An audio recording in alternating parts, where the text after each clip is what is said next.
or we're going to set off, and then we're going to gaslight you into say this is your fault. That's what they're saying they're going to do. Guess what? Exactly, Chase. That's exactly it.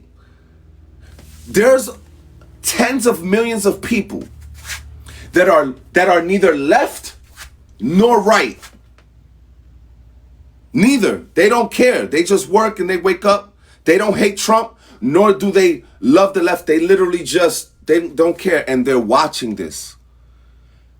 They're watching you gaslight the nation, enact violence, then pretend it's not you, right?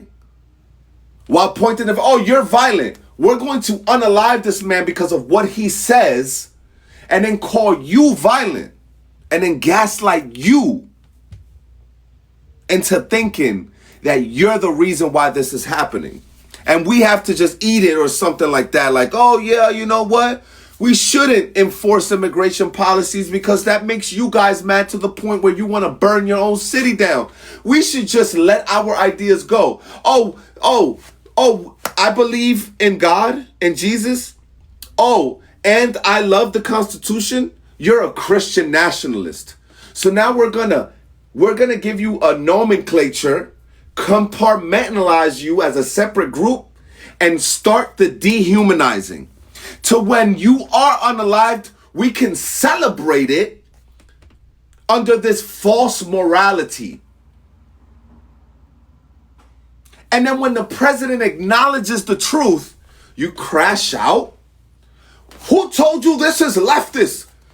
Who told you this is leftist? You dumbass. Why else would this happen? Why else would this happen? Let's imagine, right? That this wasn't a leftist. In a weird fucking world, that this is not a leftist driven by extreme ideas, hypothetically speaking. You still are all celebrating it in unison. And some that are pretending to care about the unaliving still give the caveat of, well, he was a piece of shit for what he was saying. You get what I mean? This is what they're going to do. Oh, well, he was still a piece of shit because he said that the black women that admitted that they're in their position because of DEI and affirmative action, he said that those aren't deserving of their jobs. And they probably don't have the brain capacity to actually out-qualify or over-qualify somebody that was, all right, let's see what this person is. You don't come in crashing out. I'm just going to drop you down. Sure. Have they released a toxicology report yet for Charlie Kirk? Are you assuming that he was on some types of substance or drunk? Yeah, it kind of looks that way. And I had heard before that he had been struggling with some kind of schmug issue. So, with a medical incident that he went through. Oh, you doing the George Floyd thing? What's that? No, I didn't mention George Floyd. Let me ask you something. Do you have family that's in jeopardy of deportation? Me? Yeah. Yes. Okay. Where are you from? Where are you from? Why, you want to go on a date?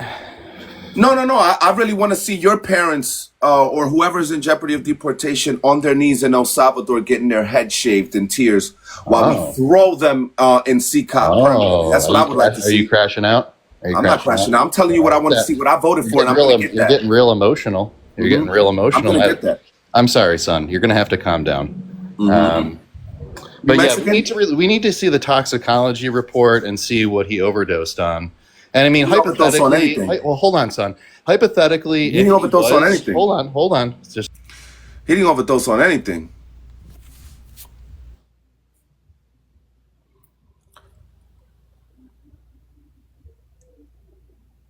He didn't overdose on anything. At the end of the day, what's up, Patriot? At the end of the day, that's a little funny joke to try to continue to dehumanize a man who didn't have a long criminal record, who wasn't a detriment to his society, who didn't assault pregnant women, No, Charlie didn't do any of that. So for you to conflate the two, to try to, and at the end of the day, George Floyd was a drug addict and he was high. He was.